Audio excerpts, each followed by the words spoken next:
Hey guys, you've heard of the Young Turks podcast because you're listening to it right now. But make sure that you subscribe and give it a 5-star rating if you like it. Thank you for listening. All right, welcome to the Young Turks. We've got a fun week ahead for you guys. LA, Detroit, we're gonna be everywhere. What's up, Casper? How you doing? Hey, I'm not gonna be everywhere. I'm gonna be here. Yes, yeah. Anna is headlining our debate coverage over the next 2 days here in the LA studios.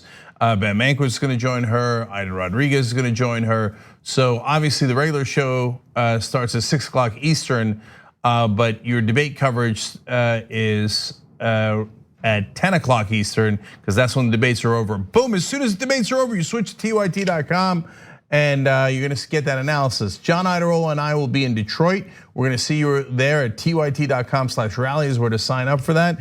I have super exciting news about the people that are coming. New folks coming to the rally that I'm going to share with you in the next segment. But make sure you're signing up at tyt.com/rally. And John will be analyzing from Detroit, and I'll be in the spin room in Detroit. And we'll both be at the rally. So it's fun times for everybody. Okay, so that's all the fun. Oh, and one more thing about what's coming up. In the third hour today of the Young Turks, Hillary Clinton's former press secretary. Drums. Interesting. Okay, so if you are watching this or listening to this anywhere where you don't get the third hour of the Young Turks, well, that's what God made Young Turks membership for. Or our head of product, Greg Griffin, who playing the role of God, I suppose in this case. Anyway, tyt.com/join, tyt.com/join to get all the Young Turks anytime you want. All right, so let's do it. What does that mean? What does that mean when a child is sitting in their own feces? Can't take a shower. Well, that was Representative Elijah Cummings tearing into the acting head of Department of Homeland Security, Kevin McAleenan. And that did not sit well with President Trump, who decided that he was gonna go after Cummings, and you're gonna be shocked at this, through a series of racist tweets. Okay, we'll give you what Trump said, and then of course, how he is spectacularly wrong. Right. Anna, details. Right, so Donald Trump decided, okay, well, I need something to distract Americans away from this situation. So why don't I focus on what always works well for me, racism. So he goes after Representative Cummings, who is the chair of the House Oversight Committee, which is why he had an opportunity to grill McAleenan the way he did. And Trump tweeted the following over the weekend: so sad that Elijah Cummings has been able to do so little for the people of Baltimore. Statistically, Baltimore ranks last in almost every major category. Cummings has done nothing but milk Baltimore dry, but the public is getting wise to the bad job he is doing. Now, of course, he didn't provide any evidence. Everything he wrote there was completely and utterly misleading. And he was encouraged, in my opinion, by a conversation that took place on Fox and Friends. And I want to show you exactly what that conversation looked like. So what did you find was going on in Cummings' district?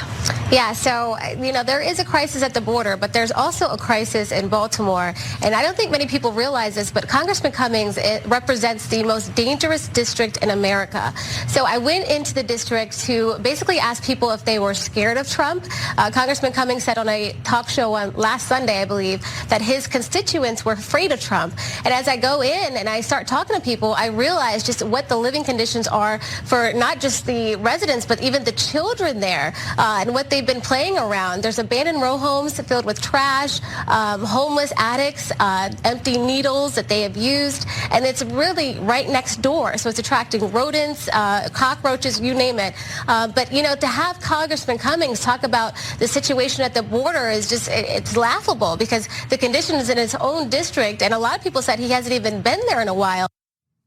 So there is a poverty issue in Baltimore. There's also a poverty issue in various parts of Mississippi, various parts of Oklahoma, various parts of red states throughout this country. There are poverty issues in California, in Los Angeles specifically, where I live, where 60,000 people are living out on the streets. There's a poverty issue in America. And Donald Trump has only exacerbated that poverty issue by ripping funding away from programs that are meant to help people living in poverty, just to give the wealthy $2 trillion in tax cuts. And we'll get to all of that in just a second. But he decided to double down on this whole notion of Elijah Cummings being the problem. And again, this is not about Elijah Cummings. It's not even about poverty for Donald Trump. It's about a distraction. But one of the more recent tweets was, if racist Elijah Cummings, he called Elijah Cummings racist. Hilarious. If racist Elijah Cummings would focus more of his energy on helping the good people of his district and Baltimore itself, perhaps progress could be made in fixing the mess that he has helped to create over many years of incompetent leadership. His radical oversight is a joke. And look, these attacks against Representative Cummings are wrong, they're inaccurate, and they're beyond unfair. But the way that Cummings has responded to Trump shows that Democrats have no idea how to battle this type of monster. I just want to give you a quick example. Just yesterday, I held a hearing on the skyrocketing prices of prescription drugs and the financial hardships that families across the nation and in Baltimore are facing. Mr. President, we can address this together. 2 years ago, I went to the White House to ask you to endorse my bill to let the government negotiate directly for lower drug prices. Why are we having a conversation with Trump as if he is a mature adult worth having a conversation with? He is an authoritarian, he is a child, and he's hitting below the belt for political purposes. He's not interested in having a debate about lower pharmaceutical drug prices. No, of course. All right, so bringing this down a little bit further.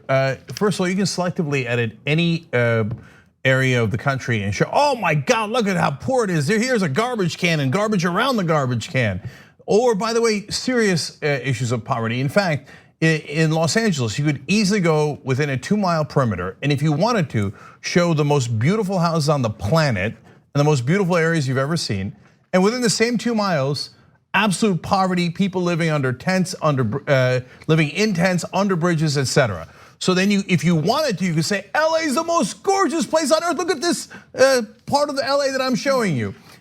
Or you could say LA is the worst crime-ridden, poverty-stricken area in the country. You can do that with anywhere, okay? So Fox News, this is what they do. This is propaganda 101. From Roger Ailes on down, they've been doing this from the inception of Fox News, and they continue after Ailes' reign is over. And they bring on an African-American woman to attack an African-American community, which is also Fox News 101.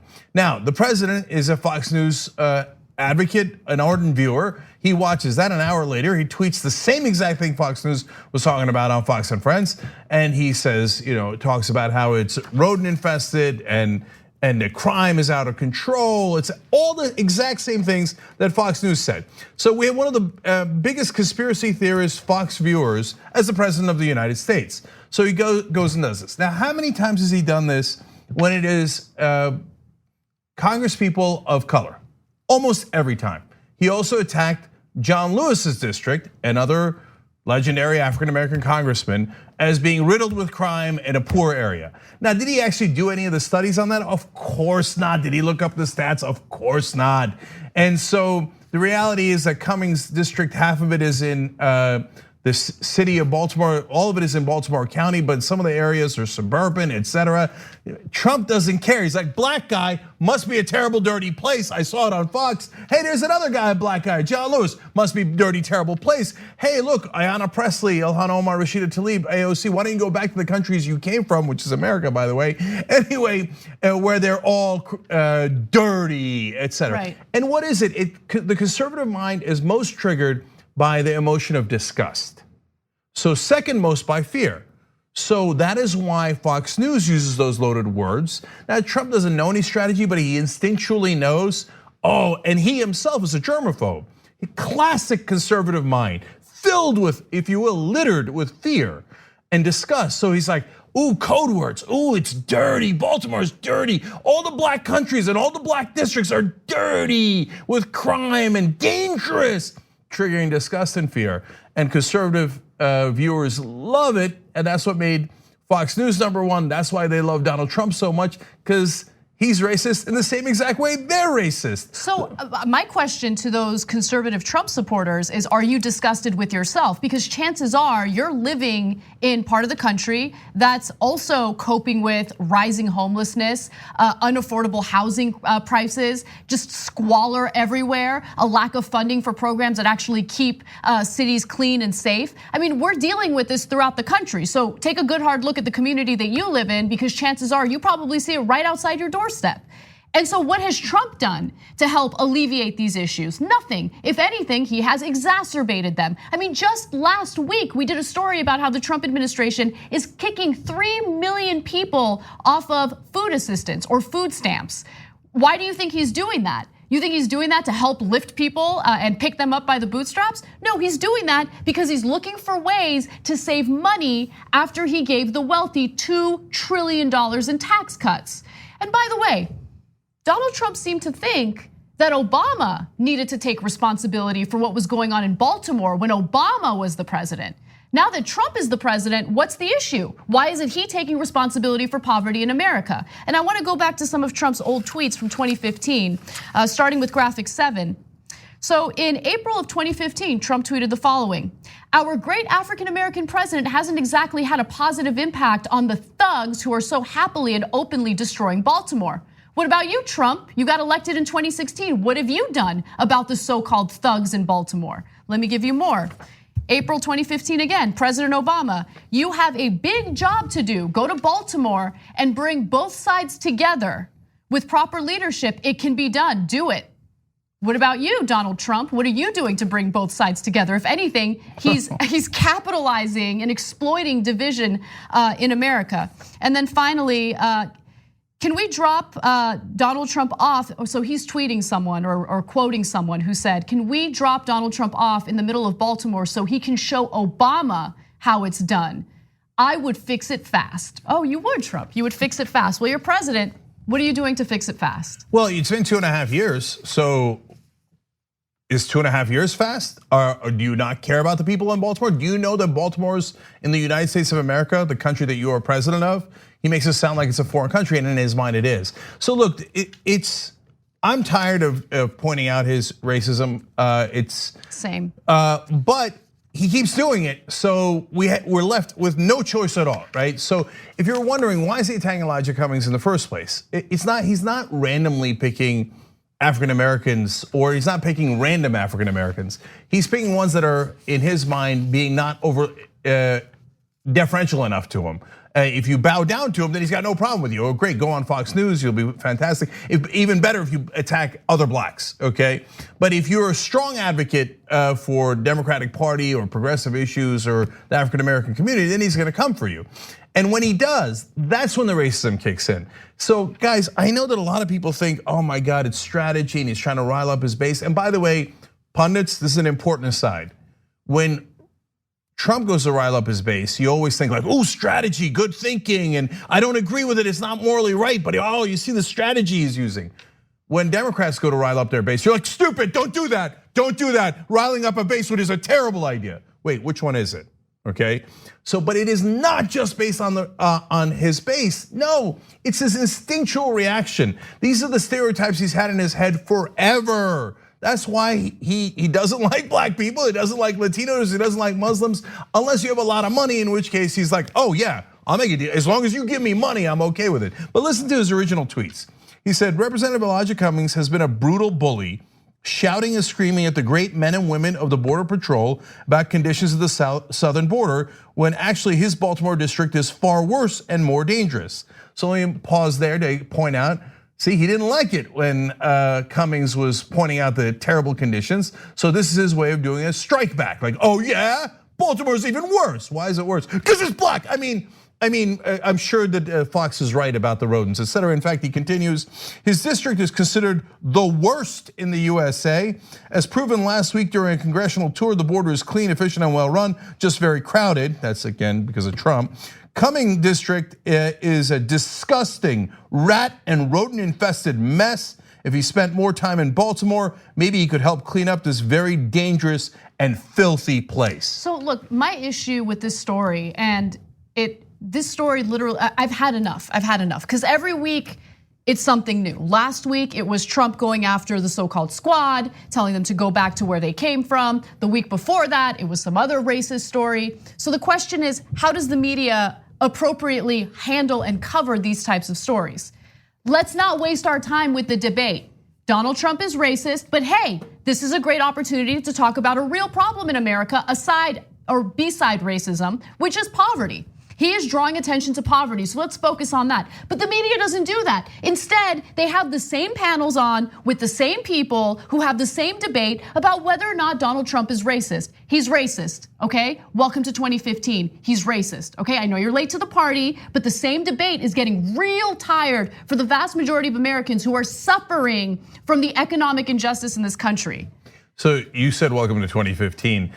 Which is appropriate. It's now obviously 2019, but he was racist in 2015 when he was doing the birther conspiracy theory, right? Of course. And when he was, and he's such a buffoon. Oh, I'll fix it fast, Baltimore. I'll fix it. Now that he's president, oh, Baltimore is the worst, and it's because of black people like Cummings and the people that live in there, right?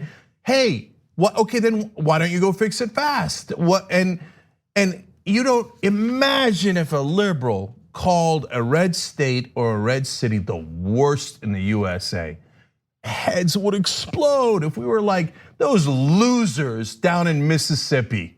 What a bunch of losers. They're the worst. By the way, statistically, Mississippi, long run by Republicans, is the worst. Mississippi and Alabama are almost always at the bottom. Statistically, they are horrific when it comes to poverty and almost every other metric, right?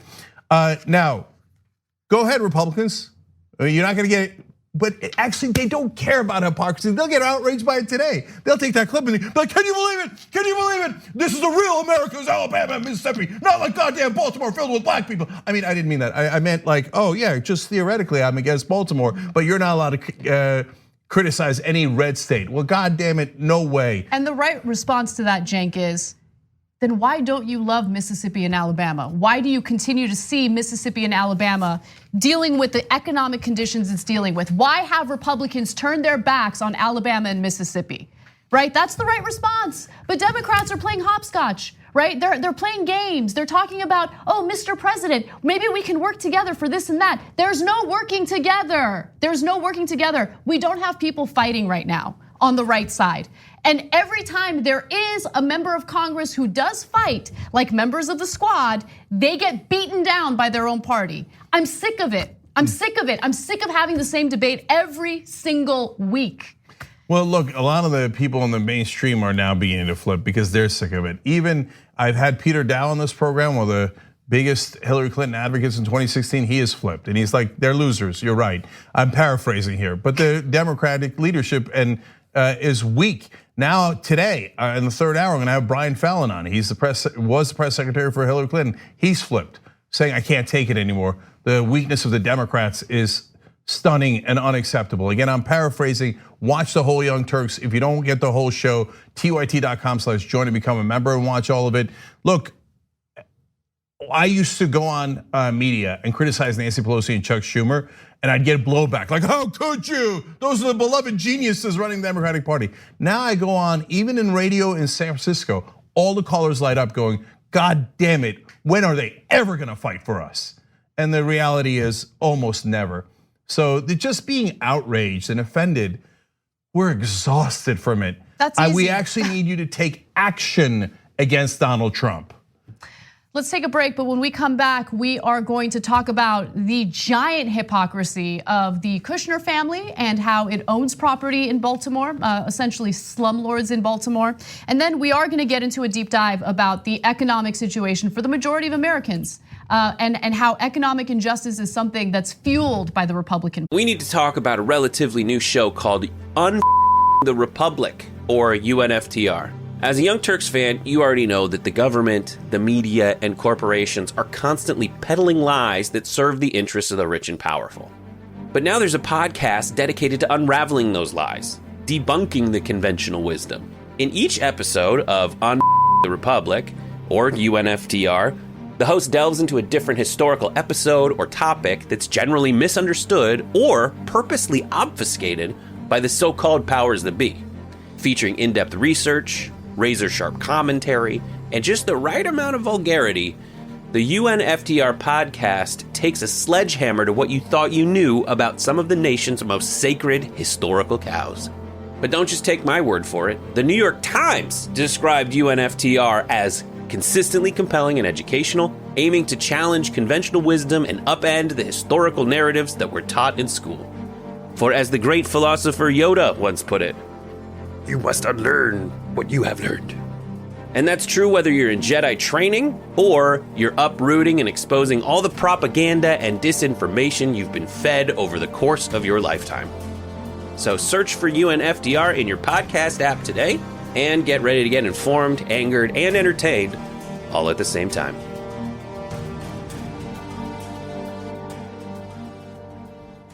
Part. All right, back on the Young Turks, Cenk and Anna with you guys. Eclectic Miscellanea writes in on our member section. I'm so glad to be watching TYT again live with my TYT family after spending the weekend with my Republican in-laws. It didn't even take 5 minutes for my wealthy father-in-law to start attacking the new cannabis legalization law in Illinois and the gas tax there going up a whopping 19 cents. Even though it'll create thousands of infrastructure jobs and fix crumbling roads, maybe I should gift him a TYT subscription. Exactly right. Okay, tyt.com/gift if you want to do that. Pork Chop Express says, Trump supporters do not associate him with the government. To them, Trump is his own entity and the government is what's causing all of this, not him. Then let's never elect another Republican ever again, because they say, well, I'm not part of the government. Well, then what are you doing as the head of the government? Exactly. And if you're not gonna fix anything, shut up and go home. I guess you, Pelosi says he's doing self-impeachment. Just do self-impeachment, which is a resignation, and just go home. But of course, he's not doing that. Instead, he's driving the government into the ground and then complaining about it. Real quick, this is why I love Parks and Recreation, right? That show, because Ron Swanson is like this anti-government libertarian, but he is like the head of the Parks and Recreation department. Yep. That's America in a nutshell. Yeah, indeed.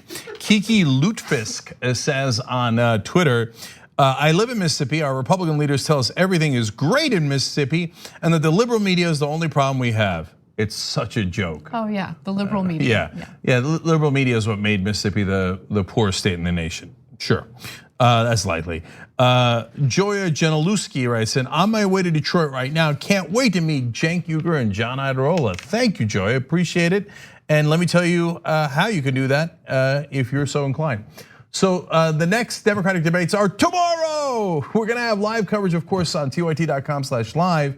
But John Iadarola and myself will be in Detroit, and we're not only going to be covering the debates and in the spin room talking to the actual candidates themselves, but we're also going to be holding a rally as we did in Miami before the debates, but only one night. That's tomorrow night on July 30th, and so.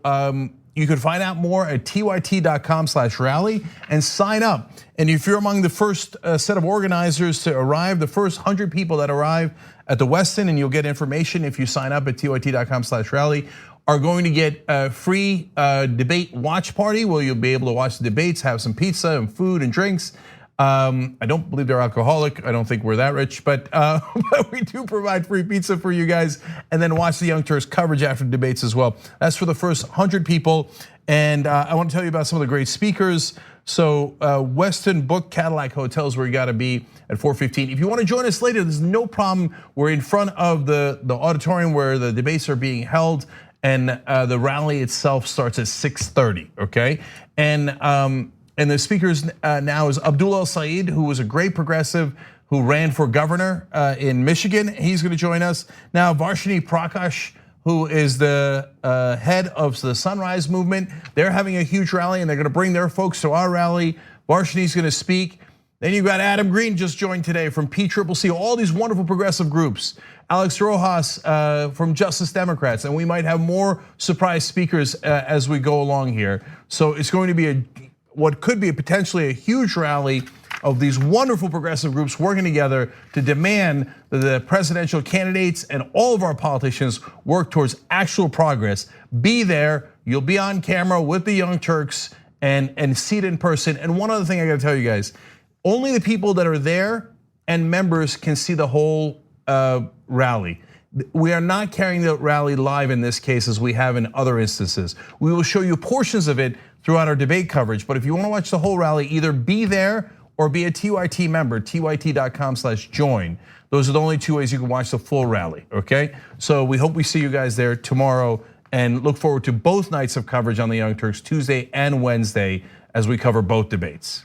Also, for anyone who is wondering, hey, what can I do to help TYT? Because this is very much a audience-backed show. Without our audience, without people getting involved, we couldn't be able to do what we do. One of the ways you guys can continue supporting TYT is through taking a look into our partners. We're very picky with our partners, which is why we chose to work with Aspiration as a financial institution that we promote. It is a wonderful institution for all the reasons that I've mentioned before. They will not charge you fees. They will give you a 2% interest rate on your savings account. And more importantly, they do not invest your money in any type of shady corporation, including fossil fuel companies.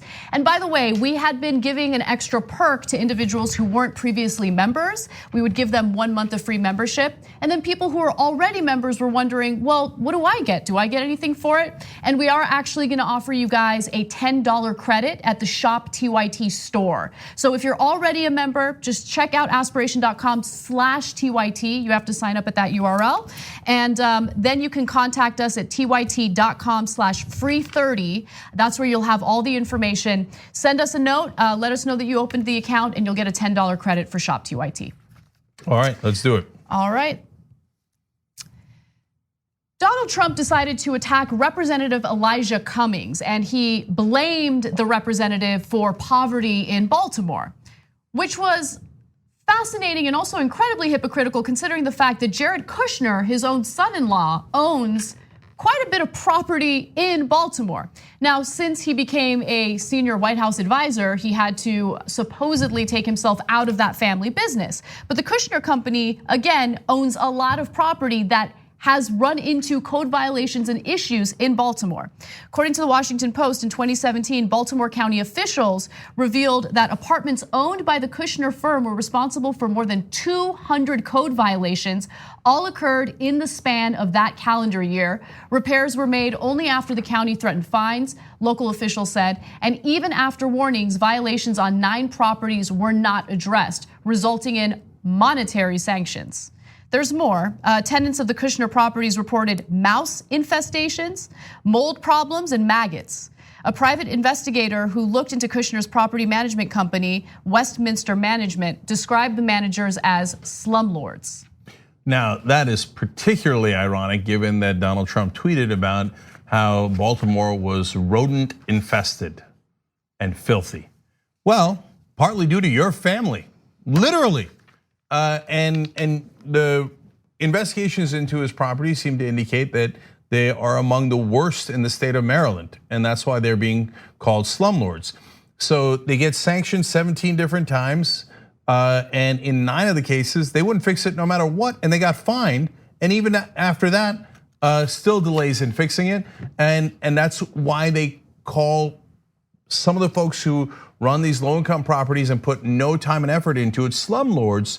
It's not because they're lazy, it's because they don't care about the miserable conditions, and they'd rather take the fine than spend the money to make the conditions bearable. They think these are just poor people. We take their money and we give them nothing in return. They have no power, there's nothing they can do about it. In fact, there's an even worse twist to this story in a second.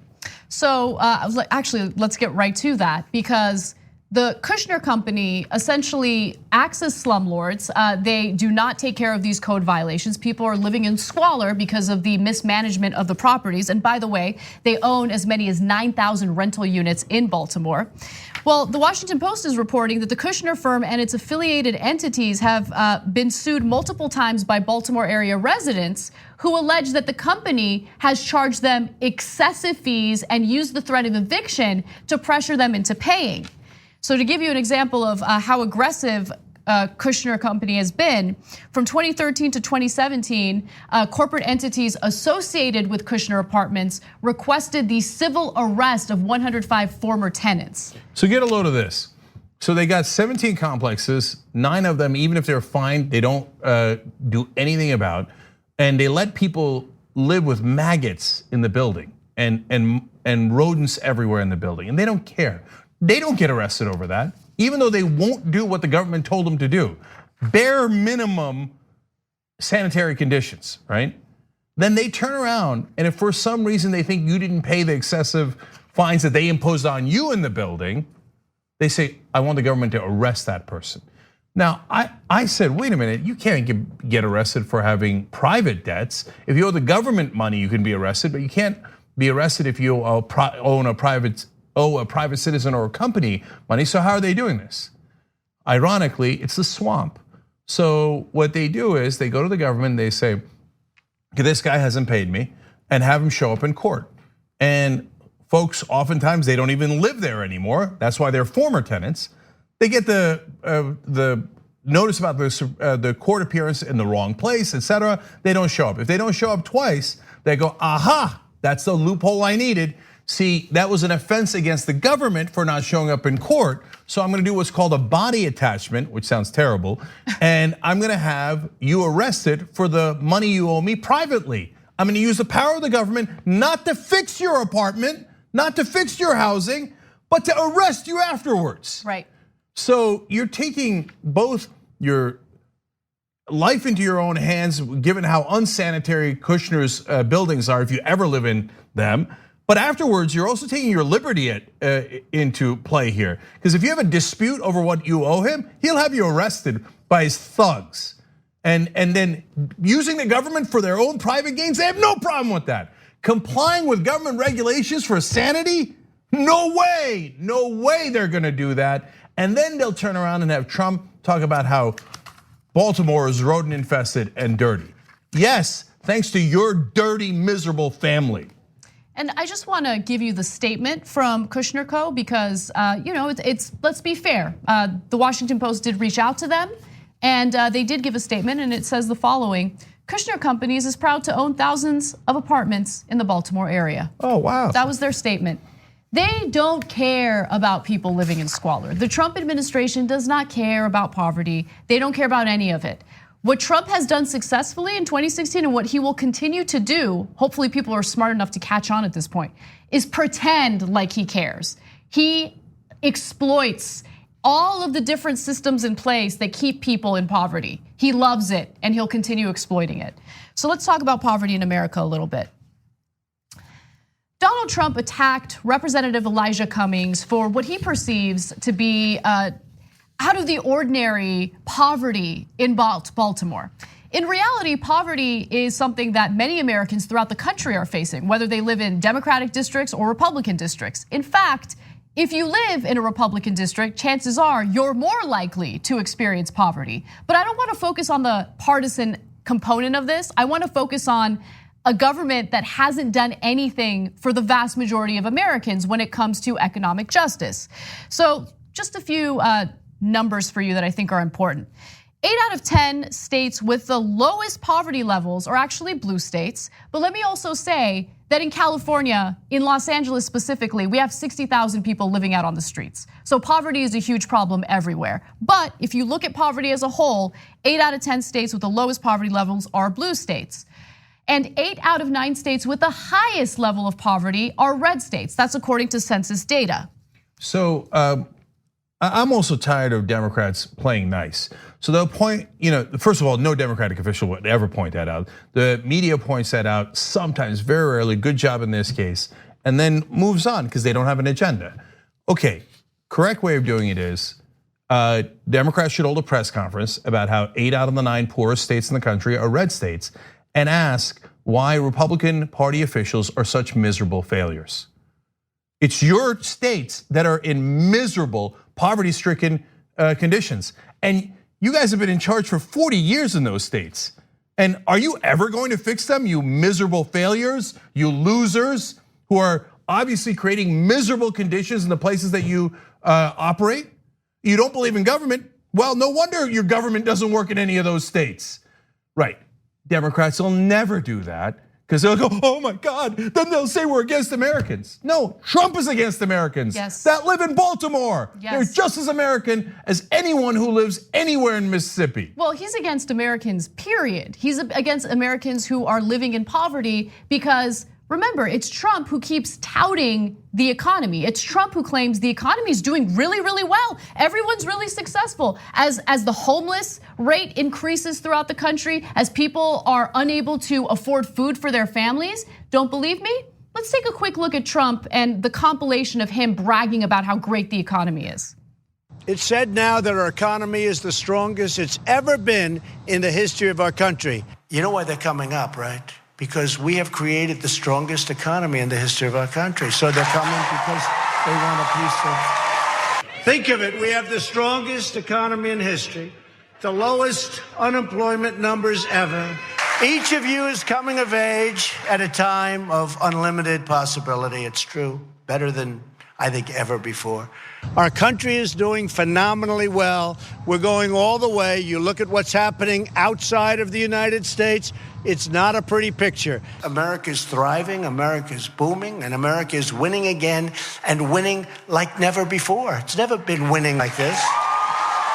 Alma McNeely used to have a good factory job. Now she recycles cans for extra money. We have the highest stock market in the history of our country. And a lot of you with 401ks. And that's not a rich people thing. The people that own that stock are people with 401ks, everything else. You always got to start at the bottom of the totem pole. Well, you don't.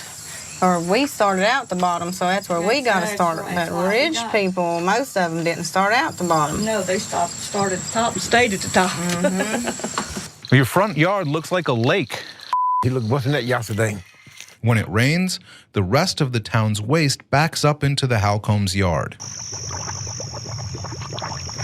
I hear that. This is sewer. Okay, that must be where it's seeping through this sewer here. The whole middle of the country is red. You saw that in the clip. That clip was fantastic. The whole center is all bright red, meaning Republican, all red. And just those little edges are blue.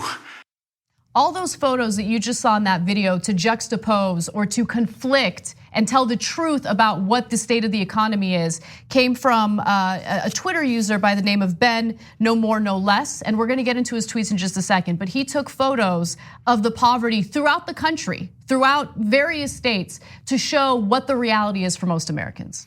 And a lot of the pictures are from places that Mitch McConnell is representing, and some of the top Republican leaders. And so what happened now? I thought it was just Baltimore. No, and let's talk about Baltimore for 1 second. Trump says the economy is great, but Baltimore is dirty and miserable and poverty stricken. So is it not true that the economy is great? Or is the economy great, but not for Baltimore, and you didn't care to fix it? You thought, that's a blue district or that's a black district. I don't care. I just want my rich friends who have all their money in the stock market to do well. And if you're in miserable conditions, I'm never gonna fix it. Even though back in 2015, he said, if he was president, he could fix Baltimore fast. And obviously he hasn't. But guys, the most important thing is, it isn't about Baltimore.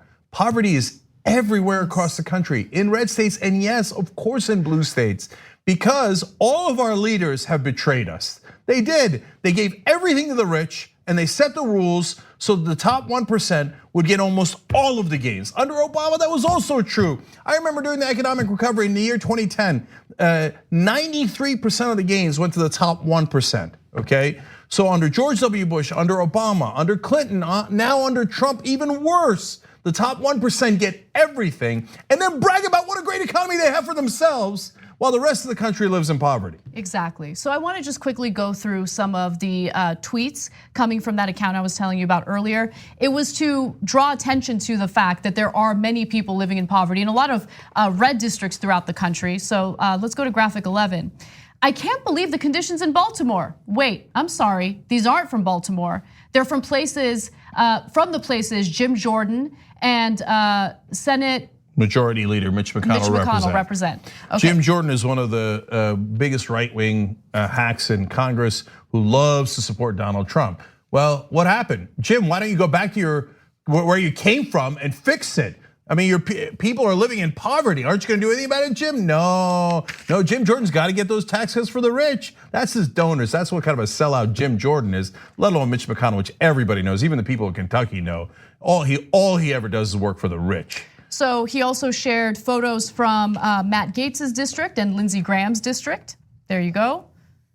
Or Lindsey Graham's state, I should say.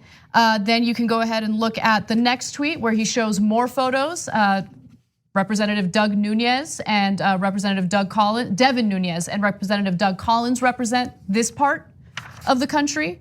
I mean, the list goes on and on. But again, it's not about Democrats versus Republicans. It's about poverty in America. It's about Republicans raping and pillaging and Democrats just sitting idly by and allowing it to happen, or in some cases, even assisting them with it. 100%. Right? So look, guys, why don't the Democrats do what I said in the beginning of this story? Rip into the Republicans for their horrible management of the red states. Well, that's because it would upset the donors. The donors don't want you to have increased taxes that could actually rebuild the infrastructure of any of those states, blue or red. The donors don't want regulation that might protect the environment in the area. They don't. That's what they say. Even for the Democratic donors, they say I'm socially liberal, but I'm economically conservative. That's Silicon Valley. Yeah, and so socially liberal means I don't hate black people. I'm not gonna do anything for them, but I don't hate them. I don't hate gay people. I'm not gonna do anything for them. I just don't hate them. But hey, don't touch my money. Don't touch my money, right? And so that's why we've had wealth redistribution in this country to the very top. Corporate tax rates used to account for about 35% of the taxes being paid in the country. It is now below 10%. They fixed the laws and the rules through their campaign donations, so corporations pay less, the rich pay less. Guess who pays more? Payroll taxes have gone up dramatically as a percentage of taxes paid.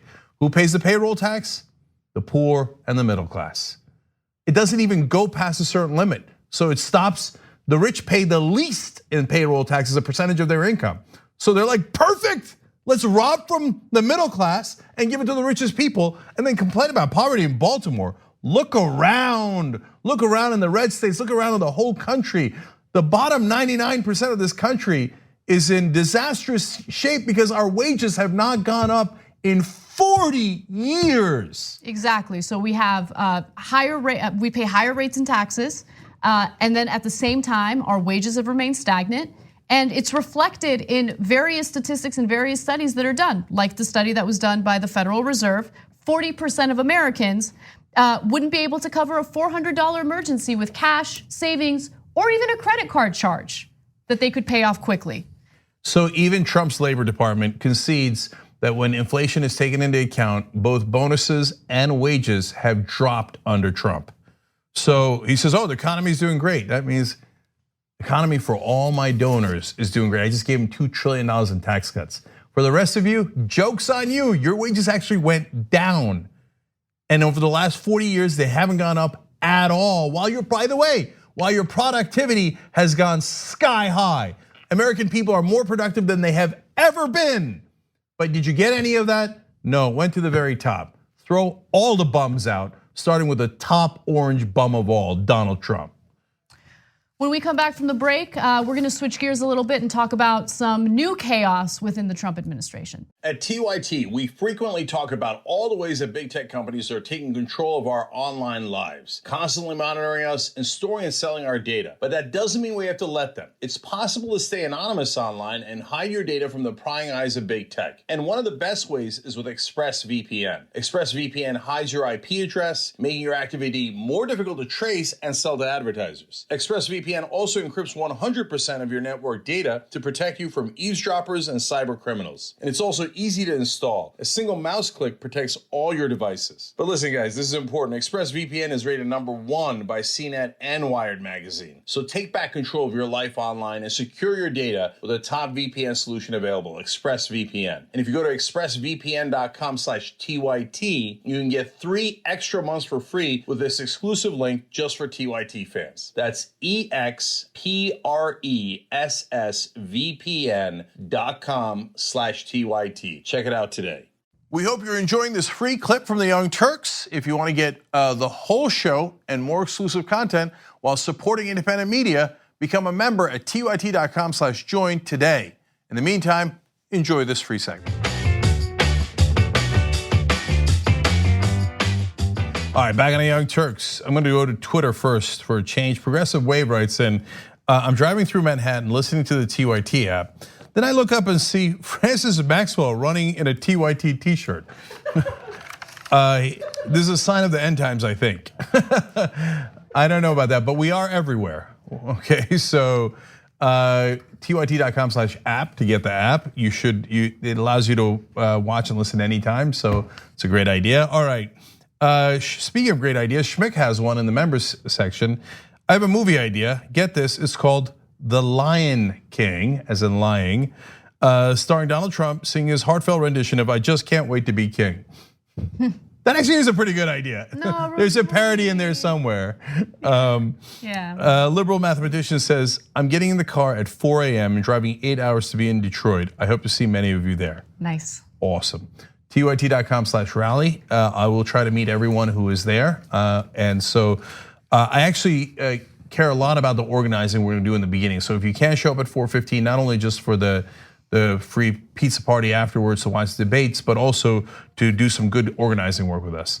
Okay, and Jess at #IamTYT says, over the weekend, I checked out The Weekly on FX and sponsor of the show, and OMG, I was blown away by the journalists and their in-depth truth-telling journalism, something we don't see very much anymore. You all should check out the series. Yes. What, perfect lead into Anna. Yeah, well, let me give you more details about The Weekly because it is a fantastic program.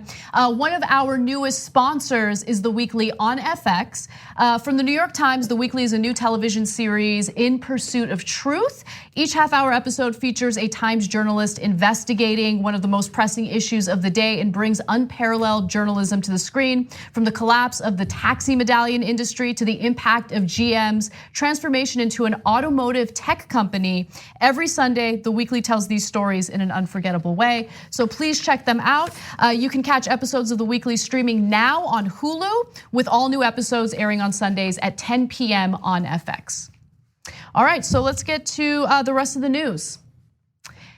Dan Coats has effectively quit as the director of national intelligence in the Trump administration. He had apparently been considering quitting for quite some time now, and he disagreed quite a bit with Donald Trump in his interpretation of what's happening on an international scale. His departure actually removes one of the most prominent national security officials willing to contradict Trump. And that is problematic, to say the least. And now we are hearing that he will be replaced with a Trump loyalist, Representative John Ratcliffe, who essentially auditioned for the role just last week when Mueller was testifying before the House. Take a look. Which DOJ policy or principle sets forth a legal standard that an investigated person is not exonerated if their innocence from criminal conduct is not conclusively determined? Can you repeat the last part of that question? Yeah. Which DOJ policy or principle set forth a legal standard that an investigated person is not exonerated if their innocence from criminal conduct is not conclusively determined? Where does that language come from, Director? Where is the DOJ policy that says that? Let me make it easier. Go ahead. Can you give me an example other than Donald Trump where the Justice Department determined that an investigated person was not exonerated because their innocence was not conclusively determined? I cannot, but this is a unique situation. Okay, well, you can't, time is short, I've got 5 minutes. Let's just leave it at you can't find it because I'll tell you why. It doesn't exist.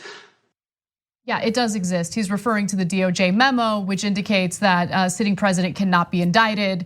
But the whole thing was this aggressive ploy to make it abundantly clear that he thinks that the whole investigation was a hoax, that Russian meddling into our elections is nothing more than a hoax. He is, again, a Trump loyalist. And so Trump wants to place people in his cabinet who don't believe in, or at least pretend like they don't believe in what Russia had done and what, the type of communication the campaign had with Russians. So, all right, let me first talk about how insane Ratcliffe is. And then I really want to go back to Dan Coats because there's a potential political time bomb in there for Donald Trump. So, and I think Dan Coats could be a really important, interesting person in the next year or so. But let me start with Ratcliffe. First of all, Ratcliffe is trying to make Mueller sound weak. So he designs an incredibly confusing question that makes Mueller go, what, right? And he's like, see this? Ineffectual, frail, right? And then he says, is there anything where you would say that a person is not exonerated? That's just, it makes it seem like the Justice Department did something outrageous. No, actually, since he can't indict a sitting president, you could argue that Mueller should have never said that Trump was exonerated on collusion and conspiracy. He actually did Trump a giant favor by saying, hey, he didn't do the conspiracy with the Russians during the election. Now, he flips that on its head and saying, how dare you not also declare him innocent? Another thing, obstruction, because he isn't innocent on obstruction. And he has 10 cases of that in his report. But you know what Ratcliffe did? He went further. He suggested that there was Russian meddling in the election, but that it was to help Hillary Clinton. Now, look, let's just think about in the rational world, in the real planet Earth, okay? If the Russians helped Hillary Clinton get elected, why isn't she president? So what kind of a terrible conspiracy did they have that they are like, aha, you should have investigated how the Russians got Hillary elected. Why would you do that since she didn't get elected? And in their world, this is a giant witch hunt and a hoax that then says Donald Trump didn't do a conspiracy with the Russians during the election. Why would you do a witch hunt and not actually get the guy? That makes no sense. Yet every stupid ass Republican in the country is like, oh yeah, so it's a witch hunt. That's why they showed that he was innocent on the collusion. Do you hear yourself? Do you have any idea how stupid you sound? It's a conspiracy to what? Show Donald Trump is innocent on the conspiracy? It makes no sense. All right, anyway, Ratcliffe basically is saying to Trump, blank check, I'll do anything you want. And he has also talked about how not only that Hillary Clinton's campaign colluded with the Russians, but that Mueller didn't actually write the report. These lunatic conspiracy theorists, right? And he's like, see, since he's frail, see, he couldn't answer the most complicated question anyone's ever asked. That shows you that in fact it was, he said, quote, Hillary's de facto legal team that wrote the report. So now Trump is filling the cabinet and the very important positions in our government with lunatics just like him. People just as stupid as him, just as conspiracy theory driven as him, and they're not gonna give him the actual intelligence. And that's not the bug, that's the feature. So that brings me back to Dan Coates. So New York Times points out that Coates gave, quote, unwelcome assessments of Russia and North Korea to Donald Trump. The intelligence is supposed to be the intelligence. It doesn't matter if it's welcome or unwelcome. You know what? When the intelligence community gave the assessment to George W. Bush that Al-Qaeda was determined to attack inside the United States shortly before 9/11, well, that was an unwelcome assessment. But it would have been great if they listened to it because the planes aren't gonna stop because you don't welcome them. So he says, well, Trump doesn't like that the Russians are meddling in our elections, or he doesn't like the fact that people know about it. He loves that they actually did it and helped him. Dan Coates says this is the reality. Now, Dan Coates, look, one more piece of context, guys. Dan Coates is so right wing that I remember when he came into the Senate, Michael Schur and other political analysts on this show were talking about, my God, how insanely right wing has the Senate gotten that now Dan Coates is a senator. Now, we've gone so far more to the right wing in Washington that Dan Coates looks like a reasonable person. Yep. So now Coates comes out and says, North Korea built 12 nuclear warheads while you were negotiating with them. Well, unwelcome assessment. It doesn't matter that it's not welcome. He built the nukes, whether you like it or you don't. The intelligence community is supposed to give you the facts, and Trump doesn't want facts. They're inconvenient for him. So he hires a stupid ass lackey, conspiracy theorist, to manipulate the intelligence and just tell him whatever the hell he wants to hear. He has no expertise or experience with the intelligence community whatsoever. And so for all of the Republicans who were crying or yelling or whining about how the country's national security was in jeopardy during the Obama administration because Democrats are allegedly weak on national security issues, what do you have to say about this? Because if he gets confirmed, Ratcliffe would be the head of national intelligence, and he is nothing more than a Trump loyalist with no experience in this area. I mean, doesn't that put national security at risk? Don't you need national intelligence that actually gives the executive branch the truth about what's going on internationally? Douglas Wise, a former CIA officer and deputy head of the Defense Intelligence Agency, said that this is, quote, an existential threat to the agencies. Because if you have someone at the head of the agencies who doesn't believe in facts and believes that you should politicize facts. So for example, here's another fact from the intelligence agencies. Iran does not have a nuclear weapons program. So Dan Coats, deeply right-wing, supported all of our wars, comes to Trump and goes, like, whether I want to or not, Iran doesn't have a nuclear weapons program. Unwelcome assessment. So now this new guy, Ratcliffe's gonna come in, and what's he gonna do? Even if his agents come in and go, Iran does not have a nuclear weapons program, he'll probably tear it up and go to Trump and go, what do you need to hear? That they have a weapons program? Fine, they have one. Where's the intelligence? Who cares? Who cares? That's what you put me in there to manipulate intelligence and to kill intelligence, so I did it. That's what Ratcliffe's gonna do. So he's the former CIA officer is exactly right. That is an existential threat to getting accurate, actionable intelligence from the intelligence community. And final thing, why is Dan Coats a potential political time bomb? Dan Coats clearly does not agree with the president and is super frustrated with him. He found out when he was at an Aspen summit that Trump had invited Vladimir Putin to Washington. And of course, he had not told his Defense Intelligence Agency head. That is the director of national intelligence. That is the top of the intelligence food chain. You don't tell him that you invited Putin to come to the White House? So he says, sounds like a special idea, right? And then Trump gets furious. What do you mean? You shut up and you understand that I don't have to tell you anything, and I can just invite the Russians and you don't get to do your job, right? And he then lambasted Coats for, that's where it happened at the Aspen Security Forum. And he lambasted Coats for going in front of the Senate and telling them the truth about North Korea, Russia, and Iran.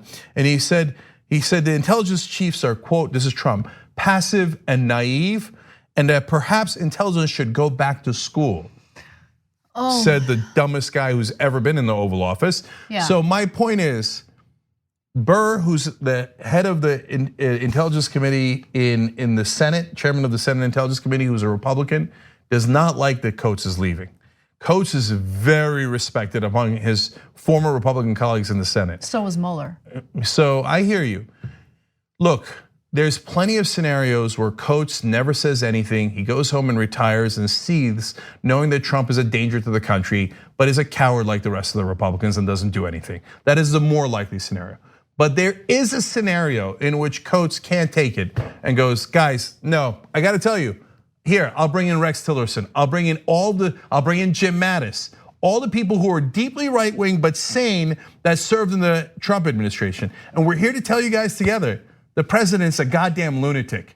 He has no intelligence whatsoever, can't think straight, has no strategy, and you have got to do something for patriotism, for love of country. You've got to do something. Is it possible that Dan Coats does that? I grant you, given the Republican Party and its sorry state, it is unlikely. But given how frustrated Dan Coats is, and some Republican leaders in the Senate like Burr who don't let on normally, but have shown signs of great frustration with Trump, yes, if Trump is ever in big trouble, it'll be guys like Coats who provide the tipping point, and guys like Burr who vote against him. I'm saving up for a bathroom remodel, so do you want to take bets? No, I do not want to take bets. All right, fair enough. We got to take a break. When we come back, we are going to unfortunately discuss another shooting that took place, this time in California, and a new TYT Investigates report that shows the DOJ takes Breitbart very seriously. Thanks for listening to the full episode of the Young Turks. Support our work, listen ad-free, access members-only bonus content, and more by subscribing to Apple Podcasts at apple.co/TYT. I'm your host, Cenk Uygur, and I'll see you soon.